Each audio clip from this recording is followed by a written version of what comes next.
My wife and I adopted from Uganda our daughter, and during that process, we were in country for almost 3 months each. We saw things during that process, living in the orphanage, living in the villages, and being really in and around parts of the country that most tourism doesn't take you to, that we saw things you just couldn't turn away from. Shortly after they returned to Winston-Salem, North Carolina, they received a phone call from a Ugandan man, that had helped them navigate the adoption process while they were in Africa. And he called the Clinchews seeking help. The orphanage that the Clinchew family had adopted their daughter from had been abandoned. And so the Clinchew family gathered sponsors, U.S. sponsors, to take care of these kids. And we wanted to try to help.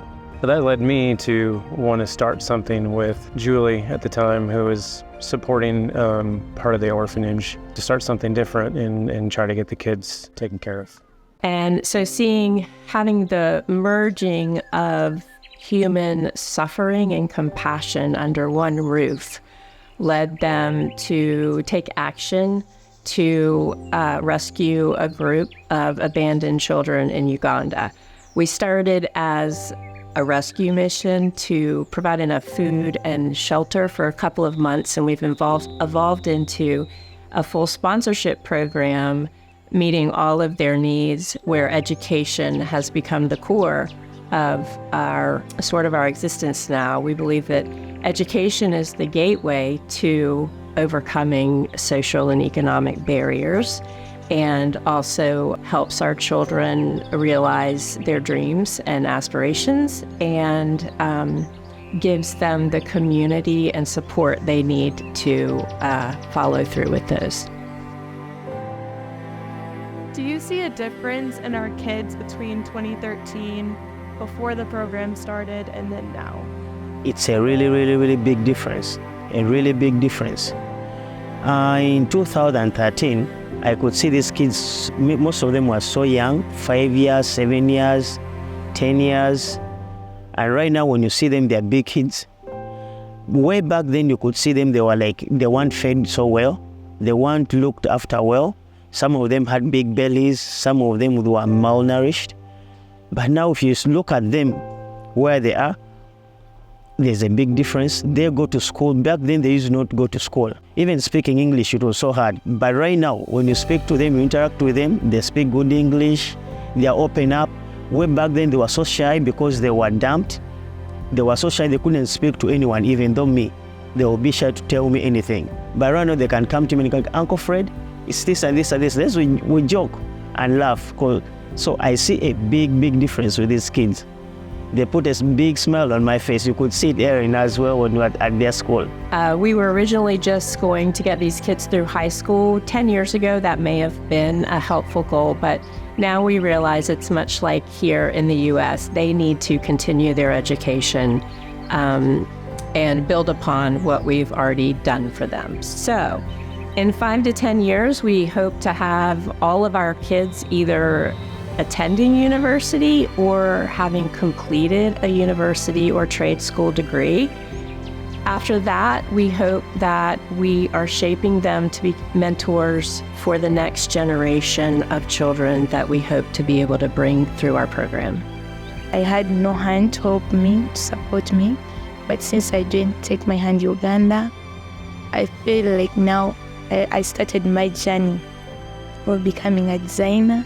And I'm so great and happy to be among the kids of Take My Hand Uganda. I also take this opportunity to thank all sponsors of Take My Hand Uganda for the great job they are doing. I'm so excited about the higher education. Oh my God, that is so superb. You know, before our children would finish high school and then they would be just redundant. But I thank God that Take My Hand Uganda is now bringing up an initiative, a program for them to go to college. I mean, they like it so much because it is everyone's dream to go to college. And so I think that's superb. I would say one thing that I really admire about them is how hard they work. And they work in school, and just they're such good people, but specifically in school, they're taking really hard classes, and they're doing, they wake up at 5 a.m. to a rooster, and they go fetch water. They do their preparatory work before even starting school at 8. They go to school all day until 4, and then from 4 to 10, they're doing homework, and their life is just so much harder than I could ever imagine, but every day they wake up with a smile on their face, and even though it's hard. So volunteers are critical to our organization, and to date we have functioned as primarily a sponsorship organization. So sponsors have been the heart of our organization and have what have gotten us to this 10-year anniversary, and have given us the opportunity to now grow our organization. And then that's where our bigger donors have come in. We've gotten so much momentum from corporate sponsors as well as just individual donors, and that allows us to do everything with the kids. That provides their cost of living, but it's also allowed us to really give them a life of luxury in Uganda. We might not think that sleeping on the concrete floor is a luxury here, but the fact that they have a roof over their head and 3 meals a day, and an incredible family here in the United States that cares for them, is more than they ever thought they were going to get. And then our volunteers are also critical. We take mission trips every year, and that is essential for us getting supplies over to the kid, but also kind of bridging that gap between the donors and us here in the United States working to have that money support the kids. So we get to come to them and check in on them and just show all of our love to them, and they express so much gratitude towards us and want us to share that with everyone who supports them. And then we also have an incredible board right now, and we are just constantly working behind the scenes to get these kids the best opportunities possible, and they are just so incredibly grateful. And what I think is really special about Take My Hand and the donors that is supporting us is that we're taking it kid by kid, and sometimes that's just what you have to do in countries like this.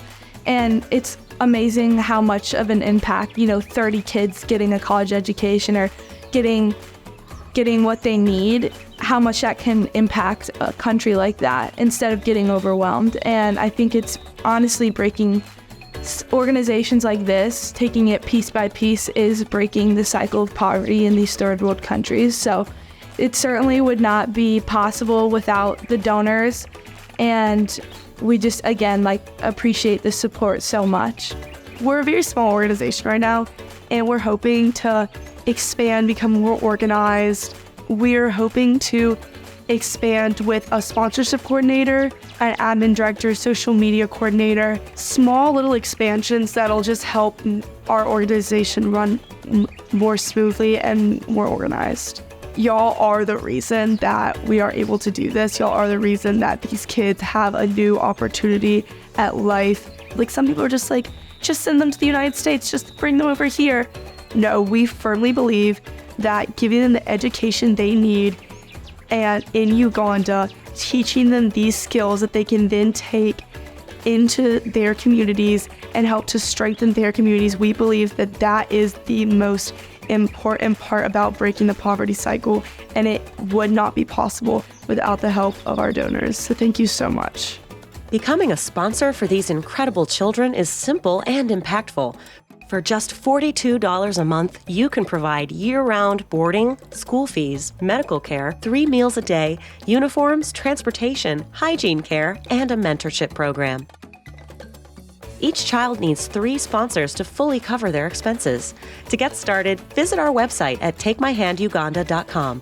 If you prefer, you can also make a one-time donation of any amount.